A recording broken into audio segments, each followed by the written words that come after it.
এবার নির্বাচন নিয়ে কোলাহল চলছে দেশে। এ নিয়ে বিস্তারিত শুরুতেই সংবাদ শিরোনাম। বিশেষজ্ঞরা বলছেন যে এবার নির্বাচন দিতেই হবে। ডাক্তার ইউনুস স্যারও রাজি। বৈঠক হবে, তারপরে জানানো হবে নির্বাচনের আলোচনা। আওয়ামী লীগ দলটি নির্বাচনে আসতে পারবে না। মন্ত্রী এমপি বলছেন দেশের এই অবস্থা কখনো এসে বিমান দুর্ঘটনা হয়ে যায়। চাঁদাবাজি এসব দূর করার জন্য বাংলাদেশ সংস্থাকে কঠোর আইন পরিচালনা করতে হবে। এবার ঢাকা শহরে চলছে মিছিল আন্দোলন। তারা স্বাধীন বাংলাদেশ চায়। বিমান দুর্ঘটনায় ফলে অনেক শিশুর মৃত্যু হয় বলে এ নিয়ে তারা বিচার চাইছেন, জানান বিশেষজ্ঞরা। শুরুতেই সংবাদ শিরোনাম, এবার বিস্তারিত। জামায়াতকে ভোট দিবেন দেশের জনগণ। এবার ডাক্তার ইউনুস নির্বাচন দিবেন বলে বৈঠক করবেন। দেশের এই যে অবস্থা, মনে হচ্ছে নির্বাচন হয়ে যাবে।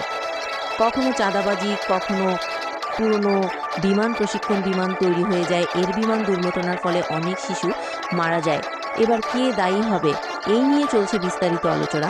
বিমান দুর্ঘটনায় নিহত 50 জনের মতো শিশু, এদের পরিবারের সদস্যদের কীরকম অবস্থা,